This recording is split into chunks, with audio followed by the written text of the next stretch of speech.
internauta! Começa agora o Bate-Papo UOL. Sejam todos bem-vindos. Meu nome é Fernanda Pineda e hoje a gente vai bater um papo com o Lobão, que tá cheio de novidades, né? Tudo bem, Fernanda? Tudo jóia. Vamos botar assunto em dia. Tem bastante coisa para falar, né? Tem. Por onde você quer começar? Tem a Liga, tem o filme sobre o teu livro que vai sair. Você tá já pensando, né? Vender os direitos. Bom, para mim tanto faz. Eu estou aqui para esclarecer e confundir ao mesmo tempo, né? Então, o que for, eu estou à disposição das pessoas. Então, bom, você que está vendo a gente aí, manda a tua pergunta aqui embaixo. E a gente vai conhecer também hoje o novo site do Lobão, que está cheio de novidades, tem blog, tá de cara nova, ficou bem bonitão o site. Mas para a gente começar, Lobão, como que está sendo a experiência de ser repórter na Liga? Você já fez várias pautas diferentes, como que tá? Sim, é muito intenso, super intenso. É muito legal porque eu me propus a, dentro da linguagem do programa, você pode entrar no mundo de realidades que você nunca teria acesso. Isso até como músico, para mim, é uma situação enriquecedora. Agora, é muito conflitante, né? Porque a gente sai na porrada toda hora, um quer um texto assim, eu não quero fazer... Pô, tem umas horas que o cara me bota um texto, eu falei, eu não vou falar isso aqui, eu sou Lobão. Pô, me puseram lá no Michel Teló, cara, eu fui numa Vila Country, tá num lugar super hostil, e aí tinha umas perguntas meio bobas para fazer, eu falei, eu não vou fazer essas perguntas, não. Aí fiz as minhas perguntas, e aí ocorre que a gente, às vezes, sai muito na porrada, porque é muito conflitante, porque você tem sempre que estar botando o pau na mesa... Mas é um clima de jornalismo, eu acho que é mais ou menos por aí, não sei. Eu aqui também é uma situação que eu não estou muito acostumado, né? Eu não sou repórter, eu não nasci repórter. Eu posso ser até um cara esforçado.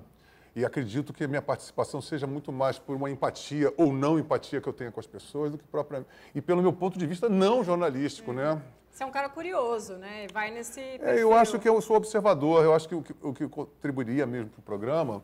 Seriam minhas observações, assim, eu vivenciei uma coisa e, de repente, eu dou minha parte, né? Isso que eu gostaria de fazer. E, às vezes, a gente faz, muitas vezes não rola, né? Mas é um trabalho de equipe, cada um tem sua filosofia de vida, né? Filosofia de trabalho, método de trabalho. E eu, como sou músico, eu procuro me adaptar. Não sei se eu consigo, mas eu estou procurando. Até agora eu procuro... Os que eu gravei, eu me entreguei bastante, sabe? Tem agora uns para vir aí que vão ser muito legais, o do hospício, fiquei dentro do hospício. Que legal. Pernoitei com os caras dentro do quarto. E, quer dizer, teve o garimpo, essas coisas todas eu fiz muitos amigos, porque todas as vezes que eu vou para campo, eu acabo me envolvendo muito afetivamente com as pessoas. Você fez amigos no hospício também? Fiz, a gente saiu, a gente foi para São José dos Campos, foi lindo. É um lugar muito bacana, que é uma unidade que cuida de uma maneira heterodoxa os caras lá. Aí a gente passou lá, quando eu cheguei, eles estavam fazendo um baile, aí o cara montou a bateria, eu toquei Maluco Beleza, evidentemente. Dancei com as meninas, tinha senhoras, foi muito emocionante. E aí a gente saiu, no dia seguinte, a gente foi fazer uma excursão pelo mercado modelo da cidade, assim, com 50 malucos, todo mundo, aí eu comprei um chapéu para o capitão, que é um cara lá, o cara não tira o chapéu até hoje. Então eu fiquei amigo, assim, você fica realmente com os travestis, com o juiz, é engraçado isso, é uma coisa que eu nunca passei por isso, mas eu sempre tendo a me envolver e defender, eu acabo meio que paternalizando aquilo que eu estou trabalhando, sabe? Eu acho Mas isso é interessante para o programa, né? Acho que eu acho que seria. Cada um ali está meio que defendendo um ponto de vista, né, da questão. O que me confunde um pouco é que, eu não sei, eu acho que o programa ele começou adernando no Ibope, né? Primeiro deu uma pancada e eu acho que isso mudou um pouco a conduta do programa. Eu também fiquei com uma série de problemas para me adaptar, porque teve que ficar mais popular, essa coisa do sertanejo. Eu queria ser mais crítico, né? E a coisa era meio para levantar a bola do sertanejo. Não imagina, né? Na Cracolândia queriam que eu fizesse um reabilitado em Cristo. Aí o Papa era assim, então Cristo te salvou. Eu falei, não, eu sou lobona, eu não vou falar isso aí. Aí o cara, você é a favor das drogas? Eu falei, não, eu não sou a favor das drogas, mas eu não sou a favor desse tipo de reportagem. Então começa essa... É dinâmico, né? Porque a gente tem que se impor. E também se não se impuser, ó, porque aí você sai mal na foto a pampa, né? Porque depois todo mundo vai ver e falar, pô, o Lobão fez tal coisa. E esse conflito realmente existe, né? Mas eu acho que, não sei, eu acho que é a característica do programa, né? Com todas essas mudanças, assim, eu não sei muito bem para onde isso vai, né? Mas é isso aí. Por enquanto tá gostando. Olha, eu gostei muito de conhecer as pessoas, de me envolver, mas é muito conflitante, é muito puxado, muito conflitante.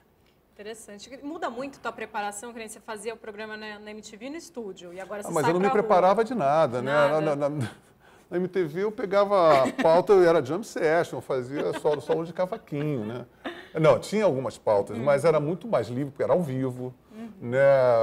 Qualquer cagada que eu fizesse... E eram geralmente assuntos mais gerais, né? Vamos discutir o aborto, vamos não, mas discutir... de repente a Liga também, ela cai nesses assuntos que são controversos, tabus, coisas que dividem opiniões.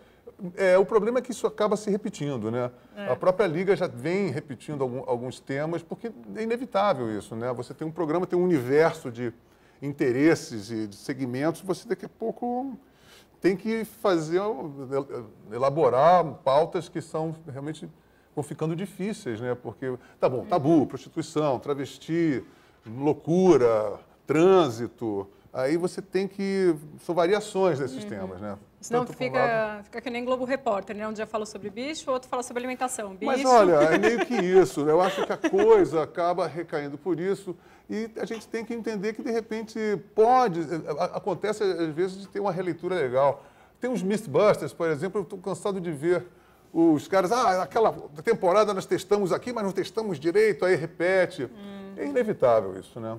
É verdade. Ó, o Cadu, já vamos inaugurar aqui as perguntas da galera, o Cadu está querendo saber se hoje, é claro, né? Eu até imagino tua resposta, mas ele quer saber se hoje você se acha mais músico ou mais apresentador, repórter. Eu só sou músico.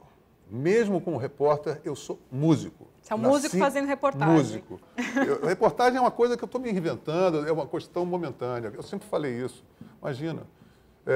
Eu sou um cara que tem até habilidade verbal, cognitiva, para poder exercer a profissão, mas eu não tenho o tesão que eu tenho, assim, para fazer música totalmente...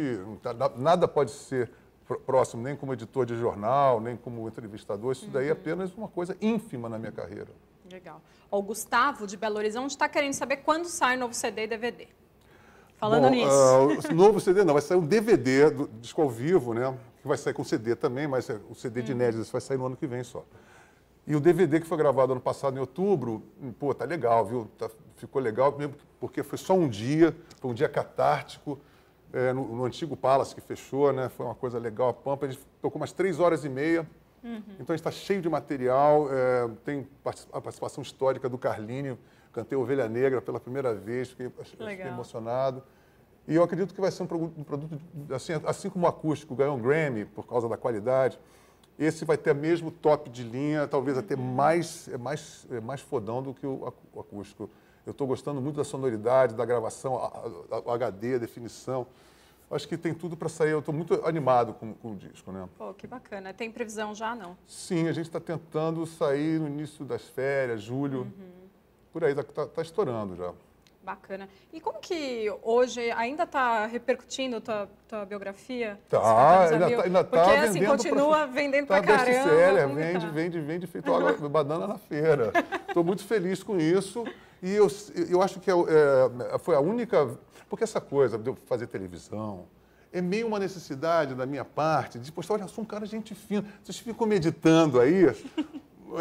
Mas, na verdade, foi o livro que cumpriu esse papel. Porque, assim, a sensação que eu tenho é que as pessoas me entendem quando leem o livro. Ficam mais próximas de mim. Até agora eu não conheci ninguém que tenha lido o livro e não tenha ficado simpático à minha pessoa. Então, isso para mim é uma sensação maravilhosa, de eu mesmo poder resolver meus probleminhas através da minha própria verborrágia, não é verdade? Agora, uma coisa engraçada, por exemplo, na MTV, eu também estava crente que eu estava ali, porra, eu sou muito simpático, sabe como é que é? Cara, as pessoas me odiavam. Sério? Tinha uma rejeição Você tinha esse retorno, assim? E foi a primeira vez, né, porque me chamam de maluco, eu já estou acostumado. Agora, pela primeira vez na minha vida, eu fiquei até embevecido. Eu nunca fui tratado como burro, assim, porque, evidentemente, seria muito difícil. Também não dá. Mas agora só. Então, através dos programas da MTV, você é muito burro, você fala umas coisas que não dá para entender. Tá, sim, claro. Né? Então, eu me divirto muito. Eu li uma coisa do Pondé também. É a mesma situação. Trata o Pondé, cara. O cara é um filósofo. Ô, seu burro. Cara, as pessoas são muito idiotas. Né? São. E tem aquela coisa que eu não podia imaginar também que acontecesse em pleno século XXI, é de te chamarem de maconheiro. Você é um drogado, você é maluco. Sabe, isso é uma coisa realmente...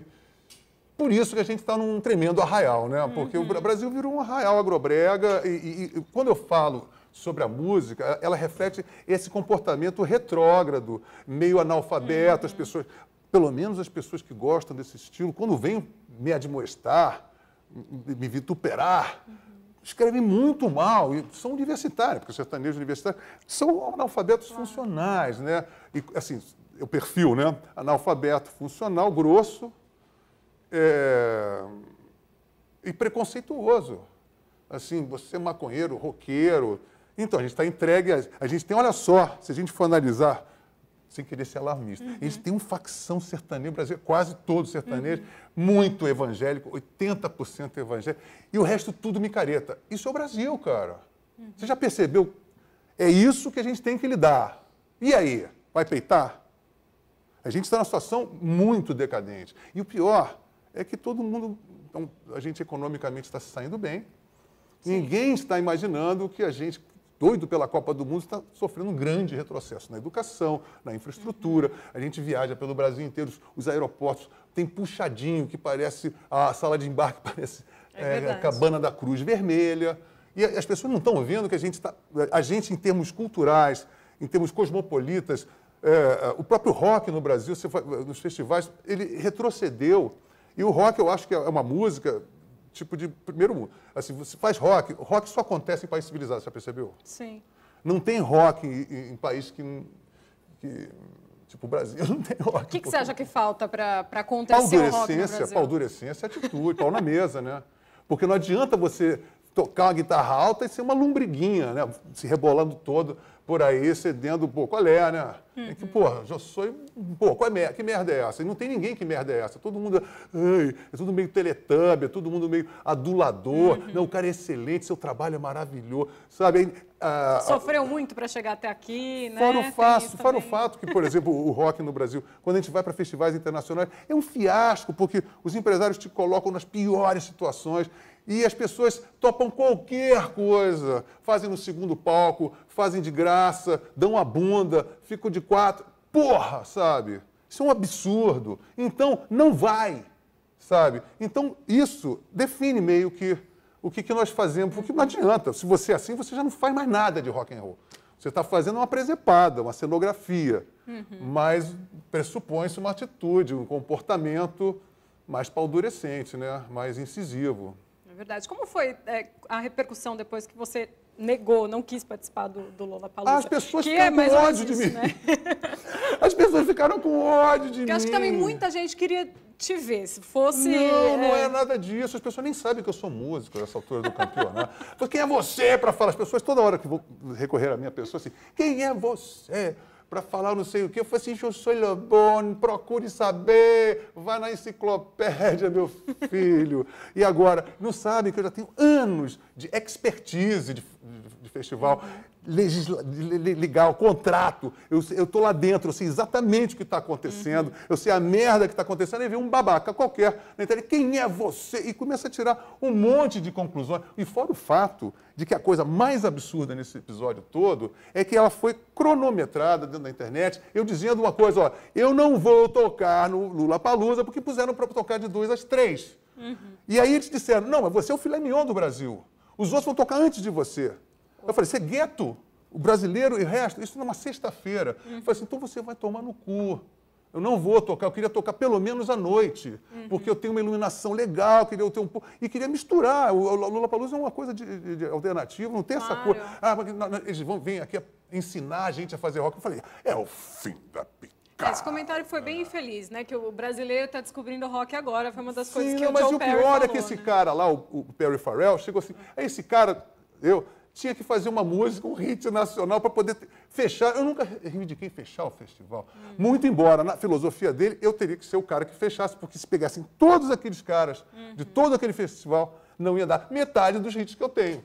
Mas eu não estou reivindicando porque eu sou um hitmaker profissional. Eu estou dizendo que eu sou um brasileiro, que eu estou sendo convidado e quero estar num lugar digno, com um palco do mesmo tamanho, com a igualdade de condição, para o cara vai desbundar lá fora. Eu também quero desbundar, porque eu também tenho certeza que meu show é tão bom quanto o cara. Ou melhor. Certíssimo. Você tocou no assunto do sertanejo, que você foi fazer a matéria e tudo mais. O Renato, que está assistindo a gente, ele está querendo saber o que você acha do Michel Teló, e eu aproveito para acrescentar que, enfim, quando você foi entrevistar o Michel, você não sabia que raio de música que era a Fugidinha. Mas eu tenho uma obrigação de... Não tem. Quero saber, quero que você conte como foi. Se eu chegasse no Lobão, não sabe quem é Beethoven. Porra, aí seria realmente uma... Agora, eu tenho 35 anos, tenho uma vasta cultura musical, inclusive de sertanejo. Já toquei com Pena Branca e Chavantinho, com Renato Teixeira, com Sérgio Reis. Pô, adoro Helena Meirelles, sabe...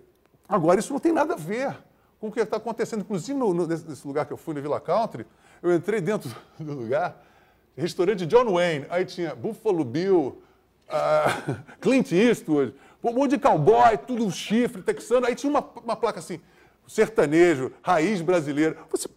Ninguém é muito... Aí aqueles caras com cara de débil mental, com aqueles camisa quadriculada, né? Branquinho, aquele tupete despenteado de Luan Santana, aquela cara de babaca, porque as pessoas... A mímica de dançar é uma mímica de oligofrênico, né? O cara, ei, porta! Né? Porra, é muito grosso, é muito vascaíno, é muito grosseiro.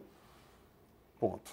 E aí, o que você achou depois da entrevista? Não mudou nada? Não, aí é que eu quero dizer o seguinte, a minha opinião não tem nada pessoal contra o Luan Santana, contra o Michel Teló. Ele é meu colega de trabalho. Eu fui lá e, como eu falei, esse cara está batalhando há um tempão. Agora, eu não tenho interesse nenhum na música. Como eu falei, olha, cara, eu não gosto da sua música, nem sei se foi editado. Mas eu deixei bem claro, olha, eu estou aqui, você sabe que eu não gosto, mas te respeito. E outra coisa, o que eu queria fazer com a entrevista era mostrar como o brasileiro é ofendido, independente do lado, porque aconteceu exatamente isso. O roqueiro achou que eu estava puxando o saco do Michel Teló. E o sertanejo achou que eu estava sendo arrogante por não saber qual era a fugidinha. Desagradei gregos e baianos, você está entendendo? E tudo movido a uma estupidez cognitiva da mais alta coletividade, você está entendendo? Então tem um tipo de ódio irracional em cima de mim que o sinônimo disso é burrice, porque quem não quer ver é burro, né? Claro. E a coisa não é assim, né? É verdade. Ó, a Roberta, já que a gente estava falando da reportagem, ela está querendo saber como que surgiu o convite para entrar em A Liga e se você topou na hora. Como que foi essa negociação? Foi logo no Lollapalooza. Eu entrei por causa disso. Eu falei, o quê? Eu vou entrar na Liga, eu vou fazer uma matéria, eu vou demolir os empresários de rock and roll no Brasil. Mas até agora eu não consegui botar a matéria em pauta. Mas eu acho que eu vou conseguir. Vai rolar. Eu acho que... vamos ver. Como seria o Festival dos Sonhos, se você tivesse que organizar um festival de música aqui? Eu não organizaria, porque eu estou cansado de ser o cara dono da bola. Eu quero ser chamado, ser tocar. Olha, eu quero que as pessoas entendam, de uma vez por todas, que eu sou um músico bom, toco bem, componho música. E as pessoas vão dizer quem é você, vai procurar saber, porra. Porque é ofensivo para a pessoa se mostrar ignorante daquela maneira. É um vexame. Claro. Então, eu estou meio sem paciência para esse tipo de gente. E estou bypassando, estou asfaltando. Não quero nem saber. Isso aí. Bom, a gente vai mostrar daqui a pouco o site do Lobão, mas você já pode ir acessando aí, www.lobão.com.br, Lobão sem acento, Global. Aí você acessa aí, vai dando uma olhada, já tem a agenda dele, o blog, daqui a pouco a gente vai conferir tudo aqui. O Dudu está dizendo aqui que você já está super se destacando na Liga. Está querendo saber se você não faria um programa só seu de reportagem. Olha, eu, na verdade, eu não gosto de fazer televisão. Eu faço porque eu sou um estrategista. Eu não pago jabá na rádio, eu tenho que aparecer ali. Eu me viro das maneiras mais criativas do mundo, né? Mas, assim, eu fico feliz, porque eu me entrego muito, né? Realmente eu estou, assim, dando tudo de mim. E para mim é o que vale também, porque eu quero conhecer mais o coração do Brasil, as pessoas, né? Agora, apesar de não gostar de televisão, como eu falei, eu sempre quis fazer um programa after hour, tipo Howard Stern, mas assim, para recomendar suicidas que se suicidem, falar com putas, travestis, sabe? Uma coisa mais caseira, que eu esteja mais no meu habitat, entendeu? Faz mais na rock and internet, roll, faz na sabe? internet. Com banda tocando ao vivo, meio Perdido na Noite do Faustão, sabe? Só que mais punk, só que mais com cultura de rock and roll, porque o Brasil precisa de cultura de rock and roll, porque a gente está virando um monte de bunda mole. Porque se a gente não é sertanejo, a gente é MPB, que talvez seja pior, porque o sertanejo é um acéfalo, né? Aquele bebê anacéfalo. Né? Agora, o MPB ele tem cabeça e é pretensioso e é muito mais medíocre, porque o trabalho do sertanejo é aquela coisa lá, que nem é sertanejo, né? Um subpop. Agora, esses caras que tocam chorinho, e essas cantoras com nomes duplos, fulana de Beltrano, que fica cantando Beltrano Veloso, pô, esse é o fim da picada, sabe? Então, a gente está vivendo um momento de apatia e de anódino, né? Só de... Se você vê, o Brasil está assim... Só assim, né? As pessoas estão todas... Uma teletubização das pessoas, né? Complicado. É a perda da complexidade. A gente está perdendo a complexidade, então as pessoas se limitam assim, é isso ou é aquilo? As pessoas não têm nuance mais. E a então, composição deu lugar a uma música que só tem refrão, né? Também. Só tem, e você tem que dizer, eu te amo, eu quero ou coisa de segundo significado, eu quero dar uma comidinha, né? Sabe? Se não for assim, ou seja, um humor infantilíssimo, né? Um universo paupérrimo de poesia, e assim que a gente está vivendo, né? A gente está passando isso há mais de 10 anos que está assim. E eu estou vendo assim, e cadê os críticos da nação? Cadê os caras aí? Pô, isso é uma merda, gente, será que eu estou maluco assim? Mesmo porque há mais de 35 anos eu vaticino certas coisas, né? E eu nunca errei. Até hoje, eu sei quando eu falei da numeração, quando eu falei das gravadoras, tudo isso, quando eu saí da Blitz, todas as coisas que eu falei, quando eu botei a banca de jornal, todo mundo me chamava de maluco, sempre, né? Mas esse cara é um maluco. Porra, para! Eu já tenho um currículo que já me respalda, então a ignorância dizer isso, porque eu já tenho um histórico bastante preciso de feitos, sabe? Então as pessoas têm que entender isso de uma vez por todas. É verdade. O fã está querendo saber se as suas experiências no programa já mudaram, ou de uma certa forma podem mudar o jeito que você vê o mundo, e eu vou mais além. Já te inspiraram alguma coisa, de repente compor uma música, enfim? Não, assim, eu vi o mundo que está ali, eu me lembro muito da época que eu estava preso. Ali você entra em contato com a natureza humana. Não há nada muito que eu nunca tenha visto ali, né? Mas é um acesso de um contato maior que você pode ter. A televisão abre portas também para você poder conhecer mais, conversar mais? Ou, na verdade, dificulta? Se você, sei lá, passasse lá para conversar, seria mais fácil? Não sei, eu não tenho essa dimensão. Não sei. Eu faço programa, pelo menos tenho feito até hoje, até pelo menos um mês atrás, e é o que eu posso fazer, sabe? Eu sei que eu sou um cara muito CDF, eu sou muito obsessivo, eu não entro em nada para que eu possa fazer pela metade, entendeu? Mas é um osso duro de roer, sabe? Porque é muito conflitante. Ainda mais essa coisa do Ibope que eu te falei, mudou muito a cara do programa. E eu sou novato, fico só observando, né? Quantas vezes vocês gravam assim, mais ou menos, há muito tempo, não? 500 vezes, de preferência. Tudo é muito, muito... Mesmo se você gravou de a primeira vez, foi o melhor take da sua vida, vai fazer de novo. Você vai fazer 500 vezes mais. E sempre fica o primeiro, evidentemente, né? Então, é isso aí. Bom, você está falando que é cansativo, mas a galera está adorando. Você vê que o povo já quer um programa só para você, quer que você seja repórter sozinho, o povo está curtindo. A Nanda está querendo saber sobre o filme dos 50 anos a mil. Ela está dizendo o que seria, está querendo saber o que seria vetado do livro para o filme. O que você imagina que sairia, assim? Olha... Ou seria censurado, né? Eu vou contar uma coisa, eu acho que a história mais cabeluda de fazer, que eu sugeri, eu tive uma ideia para fazer, foi o negócio dos Paralamas, né, cara? Como é que eu vou botar aquela história indecente? Aí eu cheguei, aí seria uma canalice perfeita, né? Tipo assim, olha, a gente põe uma marca fantasia, a gente põe os para-choques do êxito, ou alguma coisa assim, bota lá um outro fulano, eu faço as minhas músicas me autocopiando e faço a voz do cara me copiando, sem dizer quem é. Seria mais ou menos isso, né? Tá. Mas eu acho que eu não vou botar não, porque eu não quero fazer mal a ninguém, entendeu? Eu quero que, na verdade, a informação mais casca está no livro. Eu quero que o filme seja divertido e seja emocionante, sabe? Eu não estou afim de pegar no pé de ninguém nesse sentido, assim. Ah, legal. Antes da gente começar o bate-papo, o Lobão estava falando aqui um pouco sobre o processo e tal. Queria que você falasse dos atores, quem que você gostaria que vivesse seu pai, que você comentou por cima aqui. Isso é muito gostoso. É muito engraçado, né? Você está na sua vida, assim, falando da sua vida e falando com a produção de um filme e você ter esse acesso. Pô, eu quero que papai seja... Primeira coisa que eu falei assim, não, papai, eu quero papai como Tarcísio Meira.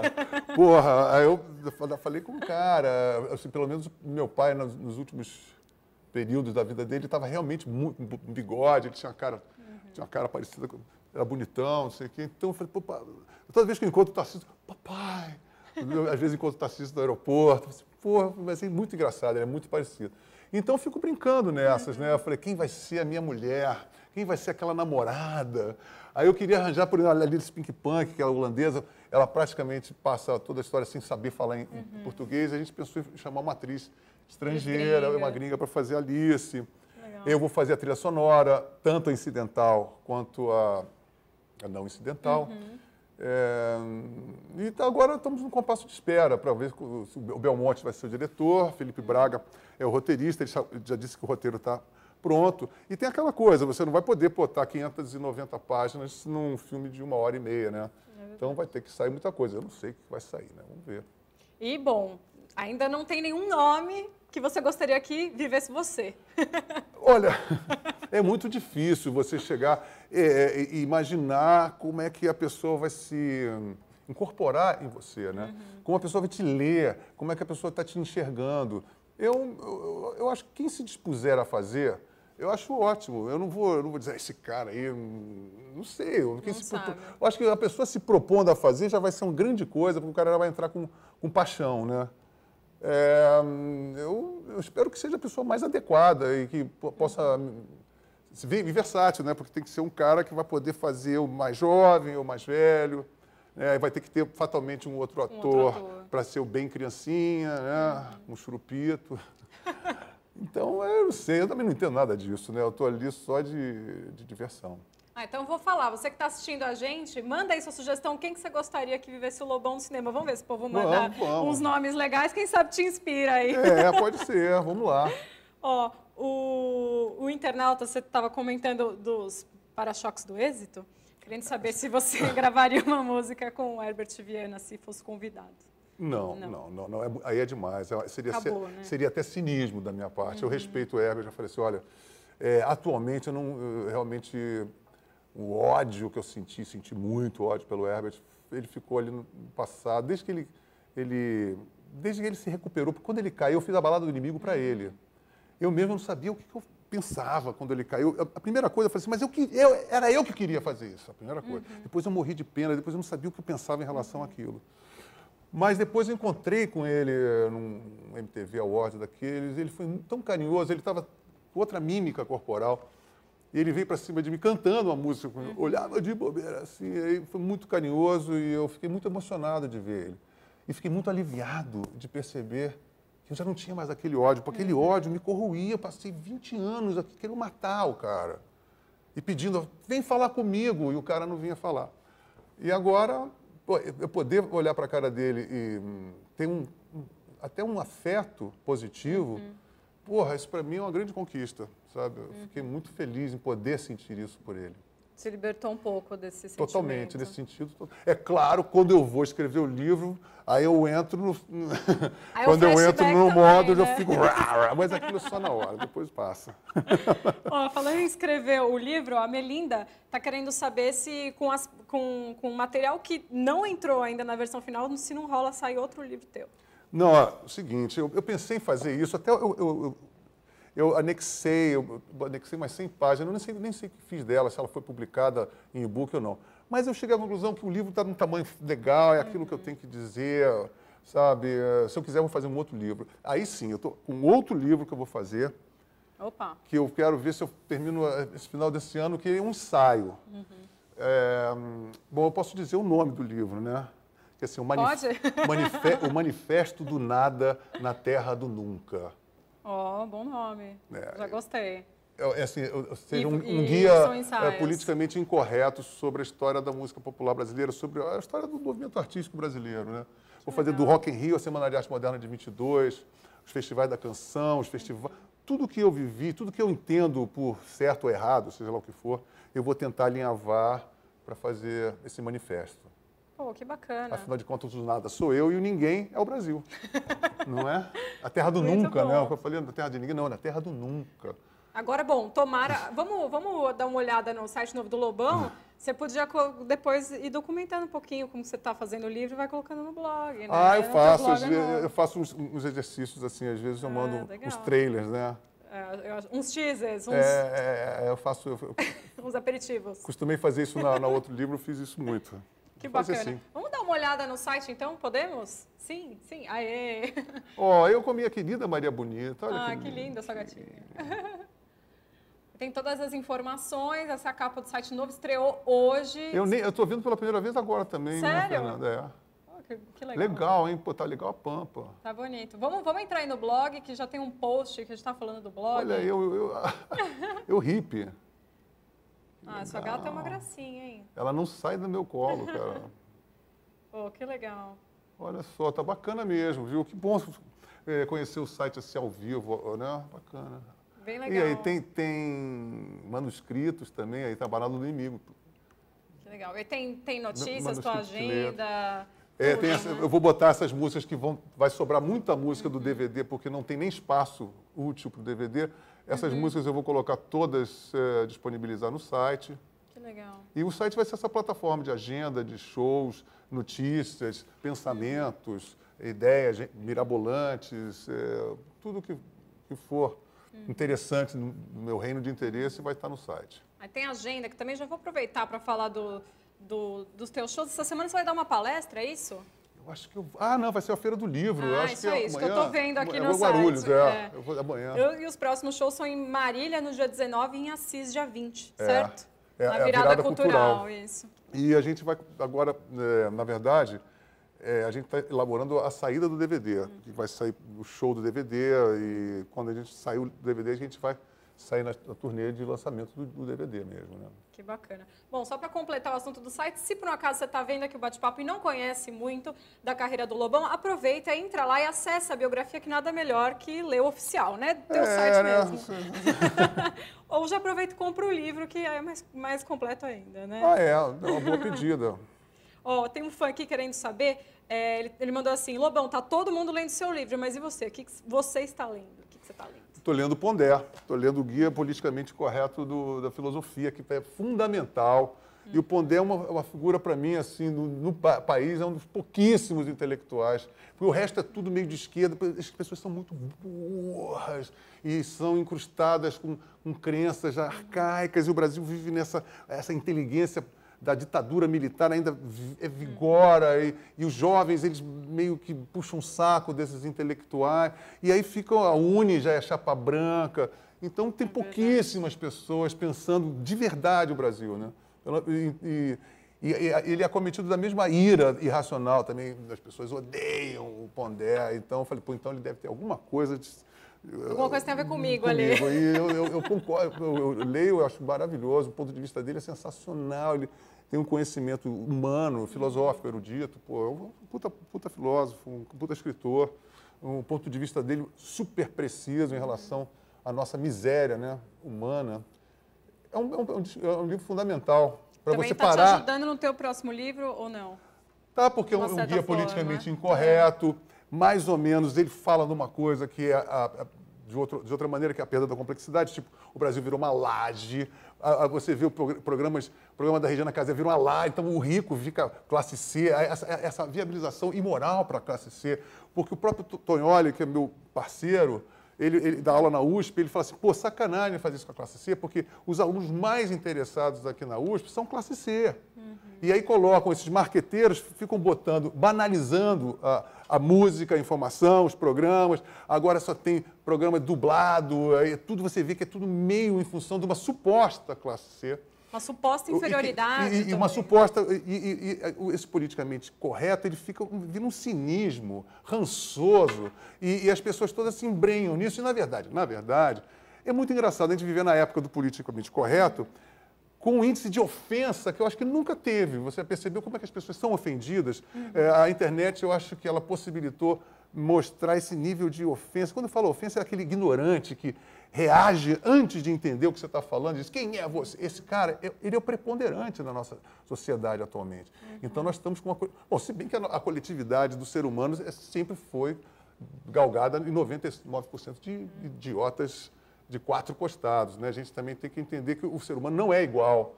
Né? Tem pessoas que são mais inteligentes do que as outras. E, geralmente, o ser humano é brega. E nós estamos vivendo... O mundo está vivendo uma embregação, uma banalização tremenda. E o Brasil, que já tinha um humor infantil, você pega um Zorra Total, meio cocô xixipum, né? É corno, ele é puta, ele é viado, é tudo, ele está traindo. Não tem nada que saia desse universo parco e miserável, né? Então, pô, você vai fazer o quê? Você vai fazer... Pô, gente, pelo amor de Deus, isso aqui está uma bagunça. E você não tem elementos, indivíduos, quantitativamente, você tem um poder, tem... O Jabor lá do lado dele também, mas tem o Maynard. São pessoas odiadíssimas, né? São exatamente... O Maynard teve que sair do Brasil, né?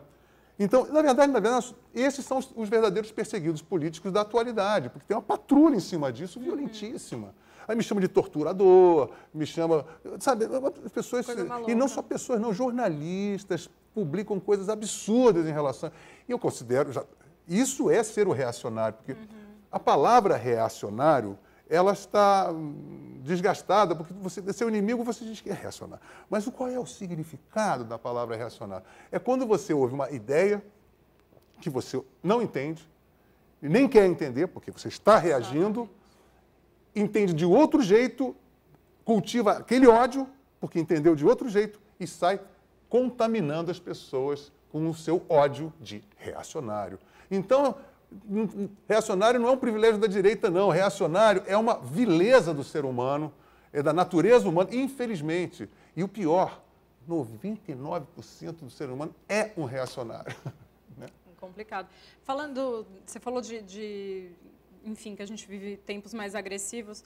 É engraçado, por exemplo, o CQC geralmente tem repórteres fazendo algumas matérias mais incisivas, especialmente relacionadas à política e tal, e nessa segunda-feira mais um repórter acabou sendo agredido, o Andreoli. O que você acha disso? O cara está lá trabalhando, enfim.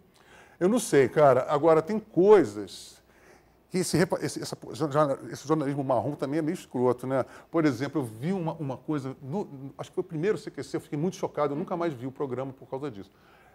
Gretchen, sabe a Gretchen? Aí estava lá entrevistando a Gretchen, um dos primeiros programas, eu fiquei tão chocado com aquilo, aí assim, começaram a sacanear, tua bunda está caída, não sei o quê, a Gretchen lá impassível, olhando. Aí ela levou aquela sacaneada, padrão, blá, blá, blá. Ela chegou, interrompeu o cara e falou assim, tudo bem, eu vim aqui para ser sacaneado, eu sei. Agora, você entende uma coisa, eu estou lançando um CD, eu não tenho mais espaço na mídia. Eu sei que eu vim aqui me flagelar para vocês, mas, por favor, você me dá um segundinho para dizer que eu estou lançando um CD. Então, você pensa nisso. Esse jornalismo abortativo, ele tem uma coisa de um desrespeito muito...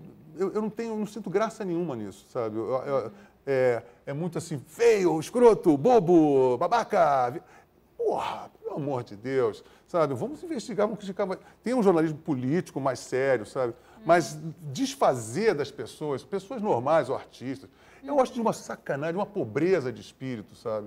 Como esse negócio da Carolina Dickmann, aí ninguém fica se babando, é uma estupidez, sabe? É uma coisa que eu não tenho paciência, eu fico assim, meu Deus, como a gente é miserável, né? Como o ser humano é miserável, cara. Porra, é loucura. Bom, vou pedir para deixar no ponto a matéria do Lobão na Liga. Tá aí já? Então vamos dar uma olhada. A gente vai mostrar um trechinho, Lobão, de quando você visitou a casa do juiz que estava jurado de morte. Foi bem legal. Vamos ver um pouquinho. Nós estamos em Campo Grande, Mato Grosso do Sul. Estamos aqui para passar um dia inteiro e conhecer uma pessoa que, por simplesmente fazer o seu trabalho de maneira honesta, está botando a sua vida em risco. Por favor, eu queria falar com o doutor Odilon, é o Lobão. Opa, o pessoal tá indo aí. Tá bom. Tudo bem? Tudo bem, bom dia.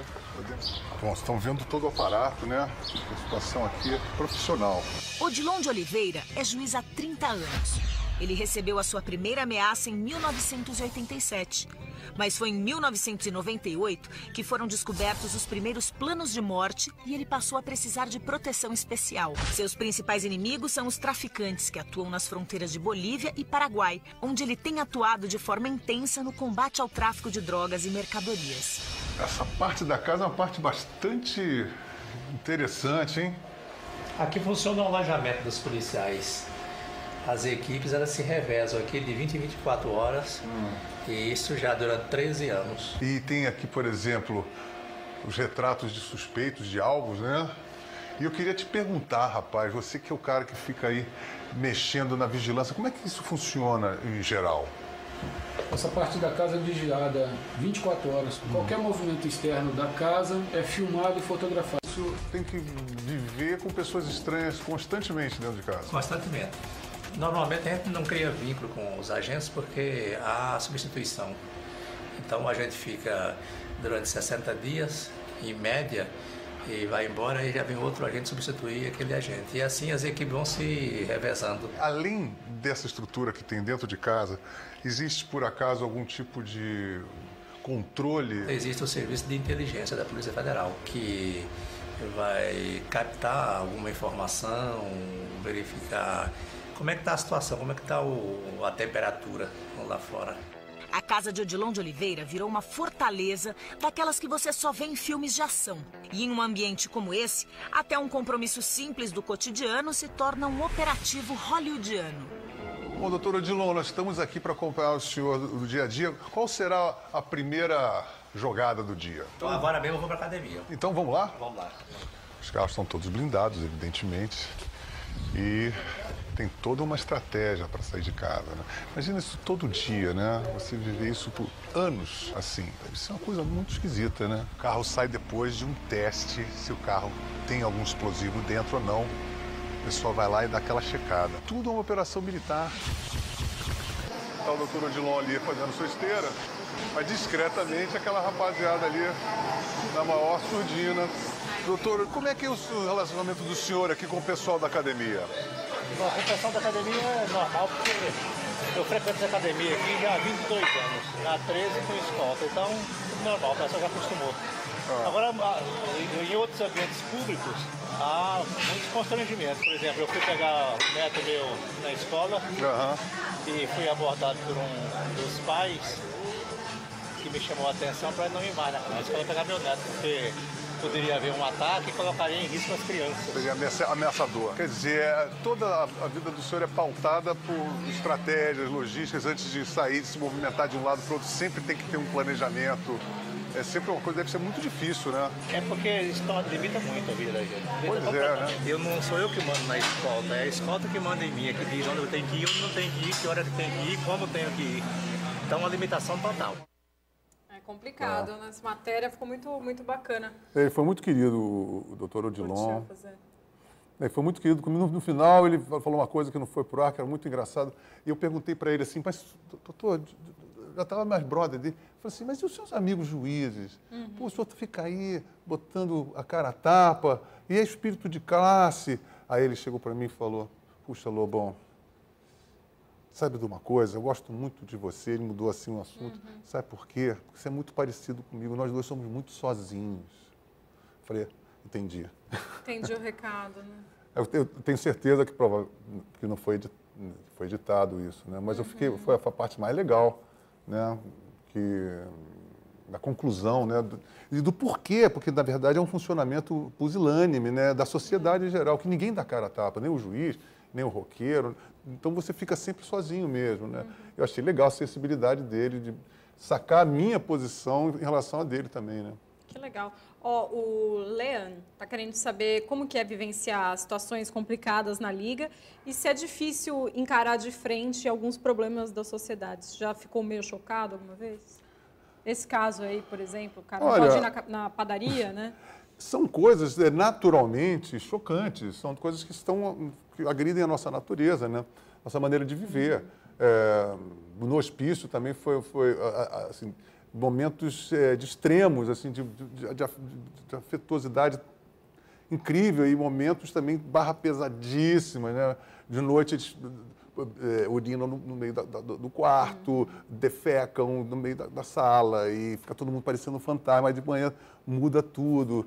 Quer dizer, tudo isso são aspectos da vida que você vivenciar com o olho no afeto e tentando entender aquele drama, você sempre tem a se enriquecer com aquilo. Por isso que eu sempre me envolvi emocionalmente, eu sempre fiquei amigo, como o doutor Edilon também, fiquei amigo do doutor Edilon.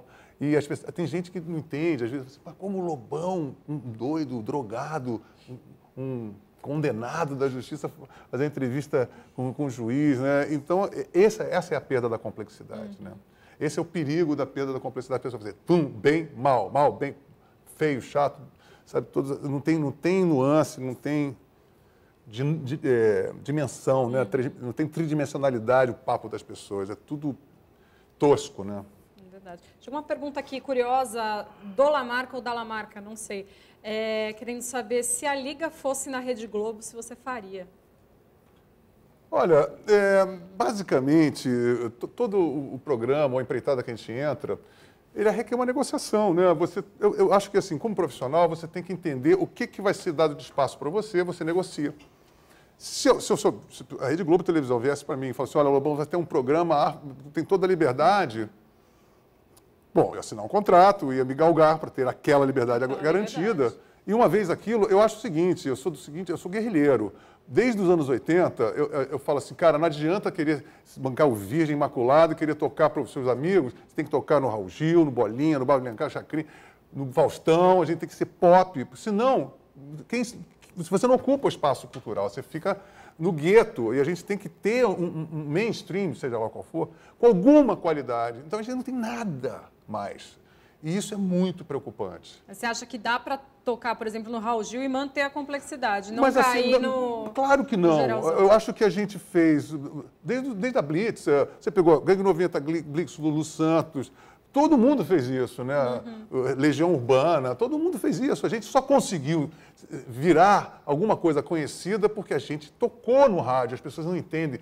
Ainda tem hoje o dia assim...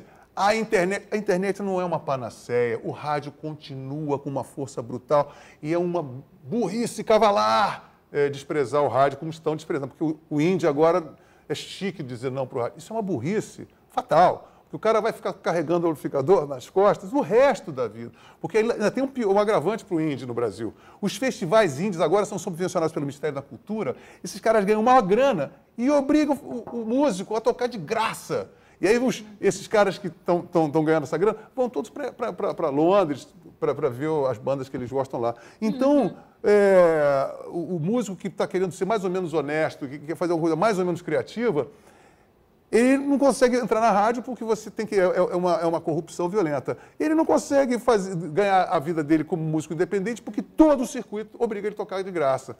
Agora eu pergunto, quem é que vai botar o pau na mesa e dizer não, isso não, porque... É só enfiando. Eu não posso, cara, quando eu olho isso, quando eu vejo aquele episódio da numeração e como a gente está lá dentro, cara, é muito difícil você olhar para um colega seu com algum respeito, você está entendendo? Esse cara, que bunda mole, sabe? Como provavelmente o juiz, na sua total educação, desesperadamente deve falar para um colega dele, porque é a mesma bunda molice, porque é uma cultura no Brasil de ser não meio se minhoca, né? Exatamente, sabe, o rei do feriado, né? O brasileiro é um feriado, né? De Nelson Rodrigues. Bom, você vai tocar agora no dia 19 na Virada Cultural de Marília e no dia 20 na Virada Cultural de Assis. O que você acha da Virada Cultural? É um evento bacana, isso é muito legal. Pô, muito legal, isso é uma coisa que ventila, né? Porque eu acho que talvez não, com toda certeza, a Virada Cultural atualmente é o único evento no ano em que você tem realmente uma multiplicidade de culturas. Você tem o carnaval, que é só samba, você tem aquilo que é só rock. Na virada você tem dança, balé, tudo que é estilo. Então isso é realmente muito absorvido pela população. E está cada vez mais bem organizado. Então, e é muito legal de fazer, o som é bom, a pampa, as pessoas o público sempre é muito ávido por ver shows e são sempre muito animados os shows. Bacana. Tem um internauta do BOL que está assistindo a gente também, está perguntando assim, você toca vários instrumentos, canta, compõe, já pensou em gravar um CD em que você faça todas as faixas? Mas eu faço todas. Você sempre faz? Não, eu comecei a fazer a partir de 2005, agora as últimas músicas que eu fiz aqui em São Paulo eu comecei realmente, não somente a tocar todos os instrumentos, como ser o engenheiro de som também, eu mixo, eu masterizo. Talvez, assim, eu sou um control freak total, eu sou um tirano, sou um tem ditador. Tem que sair do jeito que você quer. Eu tenho que tocar o baixo do jeito que eu toquei, tem que fazer assim, se não fizer, não vai, a bateria é a mesma coisa, a bateria, principalmente a bateria, né? Porque eu toco sou baterista, né? E sou um pentelho, né? Então tem que tocar com as mesmas viradas. Na verdade, é tudo escrito, assim, é uma coisa muito rígida a tocar comigo. Mas as pessoas gostam. Porque eu tenho espaço para improvisos, né? Mas são muito delineados. Você tem que tocar, a música tem que ser assim, ponto final. Então é difícil, o músico que quer entrar para tocar na tua banda dos shows é complicado. Eu acho que é uma boa escola, teste. É uma boa escola, como o Tim Maia era uma boa escola. Sabe, eu acho que assim, eu tô mais velho, agora eu sei direcionar um músico legal, sabe? Eu acho que eu não sou daqueles caras que assim, você tem uma banda, aí o artista, assim, em vez de dizer, eu quero um acorde, não sei das quantas, eu quero coros, bota um delay, bota uma distorção, aí ele faz, eu queria uma coisa, eu queria uma aura colorida, aí o músico que roda, você tá entendendo? Muito bom. É uma música azul. Mas assim, o brasileiro, a cultura brasileira, você vai numa mixagem de uma MPB, os engenheiros têm tanto saco do artista que não entende porra nenhuma, que eles têm um canal placebo, sabe disso? Tem um canal que eles põem que não vai mexer em nada, que é para o chilique do artista que não entende nada. Aí eu queria botar na minha voz um halo, tipo um arco-íris azul. Aí ele já tem assim escrito na arco-íris azul. Vamos botar um pouquinho de arco-íris azul. Tá bom? Ainda não tá bom. Vou botar mais um pouquinho. Agora chega, tá bom. É assim que a coisa rola, cara. Sabe? Então as coisas são muito toscas, cara. As pessoas não podem imaginar como é tosco. E depois, eu que sou maluco, porque eu sou um cara que eu tenho um nível de exigência, eu só, no mínimo, tem que estar excelente as coisas para mim, entendeu? No mínimo. Então, cara, eu sofro muito estar no Brasil, porque todo mundo, a filosofia assim, para aqui, para o Brasil, dá para o gasto. Dá para o gasto, não dá para o gasto, não. Você tem que ser o melhor do mundo, do universo. Como eu falo, ambição musical no Brasil. Aí os caras querem fazer rock, eu falo assim, peraí, escuta só. Você lembra dos The Beatles? Os caras moravam aonde? Eles moravam lá na puta que pariu. A esquerda. Liverpool é o Crato da Inglaterra, você está entendendo? É longe para caralho. Agora os caras chegaram lá e falaram assim, não tinha rock. Falaram, nós vamos ser a banda de rock, a maior banda do mundo. Agora eles tornaram-se a banda maior do mundo porque eles queriam. E porque eles determinaram isso na cabeça. Agora aqui você tem que ser o melhor do seu quarteirão. Sabe? Nem melhor do quarteirão as pessoas se propõem a fazer, entendeu? Então isso me dá uma raiva, porque isso te coloca coletivamente num pântano existencial, né? De coletividade inoperante, né? Só que pensa em feriado, enforcar segunda-feira, esperar a Semana Santa, vir as festas juninas e curtir o Natal e depois entrar no Carnaval. É isso. O resto é detalhe. Então, pô, é chato pra caralho você viver num país que só se fala de novela e futebol, né? E BBB, né? Aqui estamos no meio do ano, não tá rolando, né? Não tem problema. Mas tem futebol já também, para mim já é um tédio. Só ouvir uma musiquinha, ouvir torcida, eu já fico com urticária, né? Não aguento. Tem uma pergunta legal aqui. Eu até perdi teu nome, internauta, mas vou fazer... Mas a pergunta é inteligente. A pergunta é boa, mas eu vou fazer aqui, vou fazer a minha maneira. Estou querendo saber se você acha que hoje os ídolos estão mais medíocres também. Que é exatamente isso que você está falando. Olha, acontece o seguinte, ídolo, né? Assim, estavam falando sobre, agora, nessa semana, disseram que o hit parade americano, desconhecidos desbancam Madonna e Katy Perry, uma coisa assim. E aí os caras falam assim, porque na crise da indústria fonográfica, eles adotaram a pior solução possível, que é o descartável.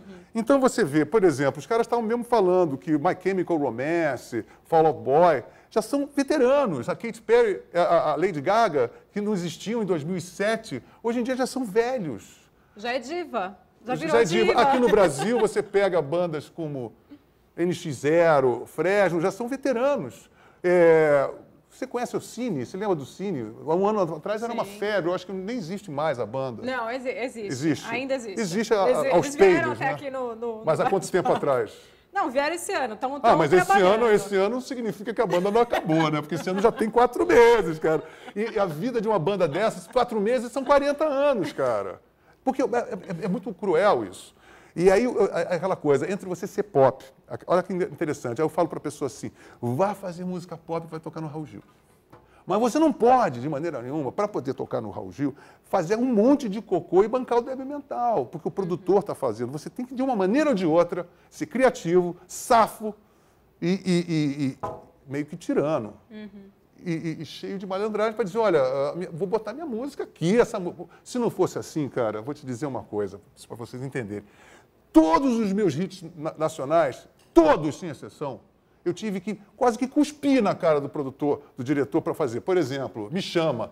Aí o cara, de jeito nenhum, Me Chama já foi gravado pela Marina Lima. E outra coisa, você canta esganiçado, música romântica, tem que ser um sussurro ao ouvido na namorada. Não vai tocar Me Chama, não vai tocar Revanche, não vai tocar Chorando no Campo, Vida Bandida, Vida Louca. Todos os meus hits.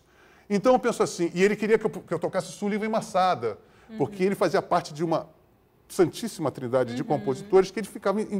Na verdade, aquela gravadora, todo mundo gravou naquela época, Sullivan e Massada, Gal Costa, Tim Maia, todo mundo. E eu não. E aí eles não me vendiam.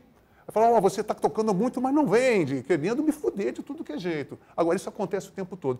A maioria cede.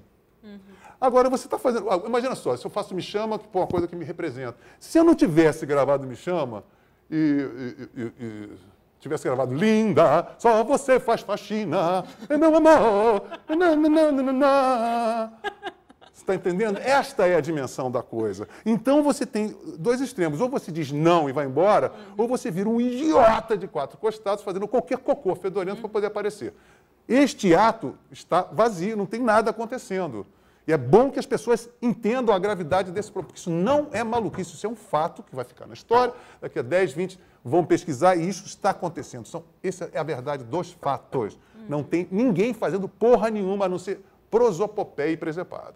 Então não tem nenhuma banda nova que você apadrinharia, que você aconselha? Olha, cara, eu vou dizer o seguinte, eu editei uma revista, as pessoas não sabem, eu editei durante 5 anos, eu lancei, fui padrinho de umas 35 bandas, tipo Mombojó, Cachorro Grande, Bideobaldi, Benegão Seletor de Frequência, Cascadura, Canastra, Réu e Condenado, Arnaldo Batista. Então, eu lancei durante 5 anos bandas, o Vanguard, todas elas passaram pela revista. Agora, eu sinceramente, agora eu não estou com o menor...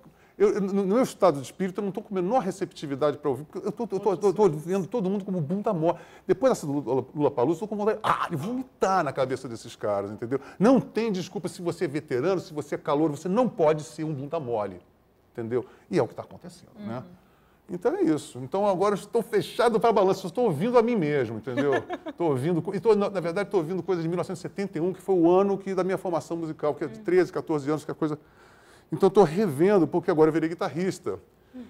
E todos esses discos, eu era obcecado, eu era baterista, eu só prestava atenção na bateria. Tipo, Jimi Hendrix, Grand Funk, Led Zeppelin. E agora eu estou pegando aqueles discos, estou ouvindo as guitarras. Falo assim, pô, o Jimmy Page toca guitarra legal, Jimi Hendrix toca guitarra. Porque eu tocava bateria, cara. Então, eu estou me divertindo muito, Pô, que legal. Ó, tem um internauta aqui querendo saber se você consegue olhar com certo distanciamento o seu trabalho e dizer qual foi a tua importância para a música brasileira. Pergunta complicada, né? Olha, primeiro de tudo, qual foi, não. Qual será? Qual será? Qual está sendo, imagina, né? imagina. Eu sei que eu tenho uma... Na verdade é o seguinte, eu tenho uma coisa que eu comecei essa carreira minha, eu nunca quis ser cantor, porque na minha época, cara, você era na tua rua, você era como um time de futebol, você formava uma banda, o babaca era cantor, o Pereba não era goleiro, O cara que não tinha instrumento ele era cantor. Então, cantor era depreciativo. Ninguém queria ser o Caetano, o Gilberto naquela que você queria ser um músico feroz, tocar pra caralho. Era isso que você queria. E é isso que acontece. É complicado, né? É complicado. Complicado, cara, porque é um paísinho muito rateante, cara. A verdade é essa, sabe? Bom, a gente tem mais uma pergunta aqui da Mari, que tá falando da Liga de novo. Viu que tá fazendo sucesso, hein? É, bacana. Programa. Ó, tá mandando parabéns aqui para você pelas reportagens. Tá dizendo aqui que estava precisando de alguém inteligente como você no programa. E, enfim, ela tá mandando aqui, muitas pessoas disseram que com a saída do Rafinha Bastos, a Liga correu o risco de acabar. O que você achou dessa volta por cima que o programa deu? Eu não estou muito a par se a volta por cima, sabe? Não sei se a gente está muito envolvido, né? Mas, assim, eu acho que as pessoas estão gostando. Eu não tenho muito subsídio. Quando você está muito dentro, você não tem um distanciamento para saber. Por exemplo, a primeira coisa que aconteceu foi um clima muito ruim que aconteceu. Quando despencou o Ibope, começou a pipocar em todas as revistas o fracasso capitaneado por Lobão. Caiu o responsável Lobão. Então ficou um clima meio apavorado na própria produção. Tentaram... convidaram... Imprensa, te culparam sim, mas todos os lugares. Saiu no UOL, saiu na Bahia, no Brasília, em tudo que é lugar. E ficou essa coisa meio na berlinda. Tanto é que a própria direção do programa ela ficou meio assim, ficou mais popularesco, as pessoas ficaram com muito medo, porque foi uma queda muito grande.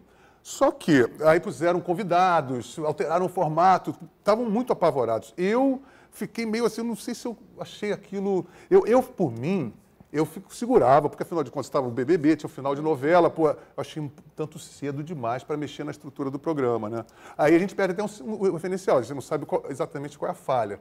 Mudou a vertente, eu também comecei a ser obrigado a falar coisas decoradas demais, eu penso assim, então contrato um jornalista do Pânico, né?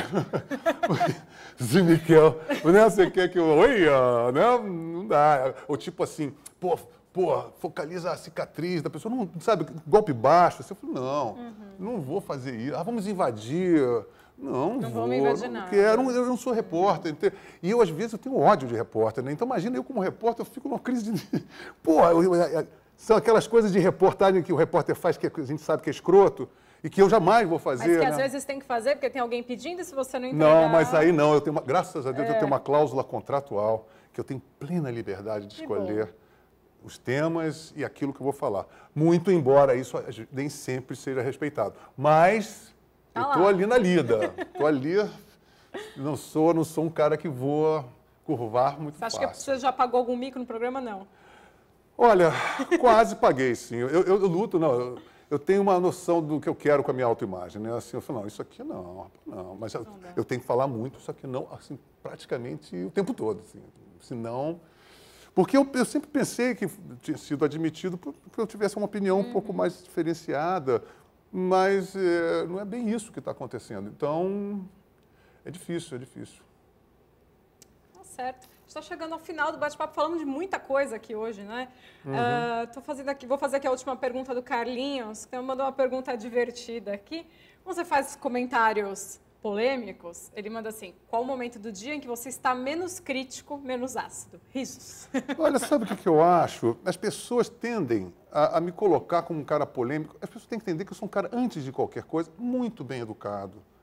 E quando eu digo bem educado, é que eu acho, quando minha mãe me ensinou, ela me ensinou assim, seja sincero, fale o que está no seu coração, aprenda a dar uma opinião. Não tenha medo de impor o seu ponto de vista perante ao mundo. Seja honesto com as pessoas. Se as pessoas prestarem muita atenção no que eu estou fazendo, eu sou simplesmente um cara educado, eu estou falando o que eu tenho todo o direito de falar, em toda a minha educação, e as pessoas, na vicissitude da coletividade cultural brasileira, acham que eu sou o polêmico, mas eu não estou errado. Quem estão errados são vocês. Atuem, incomodem, movam essa bunda do seu computador, porra. E vai fazer alguma coisa, porque senão esses caras vivem numa flacidez bundólica até tal, e aí o que acontece é que você fica com fama de maluco, aquele sozinho. Mas é uma questão cultural, as pessoas têm que entender que tem que participar mais, tem que ser mais homem, tem que ter mais espírito de coletividade, espírito de equipe, que nós não temos, entendeu? E aí fica sempre recaindo das pessoas mais interessantes a peste de maluco. Não, a gente é muito interessante, e ponto. Essa eu gostei. Isso aí. Falou e disse, gostei.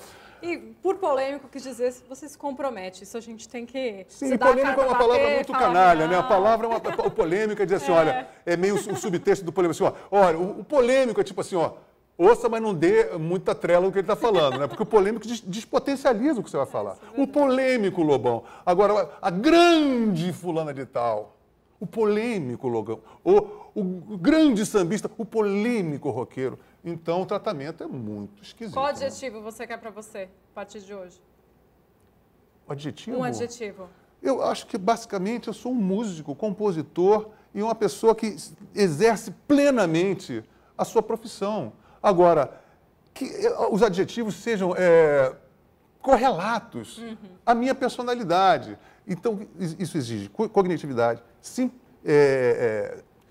sinceridade e poder de síntese. Então, as pessoas que desenvolvam isso. Ou seja, o que eu quero dizer para as pessoas, porra, vão estudar, vão aprender a ser gente, isso é a maioria das pessoas, está entendendo? Eu não tenho saco para ficar vivendo. E o que é pior, a gente coloca em pauta vários problemas e, inevitavelmente, você desce para a peste, tipo, você está com inveja, você não entra no mérito da questão. A pessoa te chama de invejoso, feio, chato, burro, pobre. Porra, sabe, vamos levantar esse nível, eu estou falando sobre coisas pertinentes. Sabe, a realidade que está acontecendo, isso é um fato. Basta as pessoas procurarem perceber a realidade ao redor. Certíssimo. Não vou nem mais acrescentar, né? Argumentou com perfeição aqui. Obrigada, Lobão. Fernanda, eu que agradeço. Muito legal. Eu espero que as pessoas tenham se esclarecido um pouco mais e se divertido, que é o mais importante, né? Eu me diverti bastante, sem dúvida alguma. Eu também. E você, então, bom, continua a diversão no site novo do Lobão, lobão.com.br. Certo? O Twitter Lobão Elétrico, né? É isso aí. @Lobão Elétrico e segue a gente também, @BatePapoUol. Perfeito, é isso aí. Vai ficando por aqui. Tchau, tchau, galera.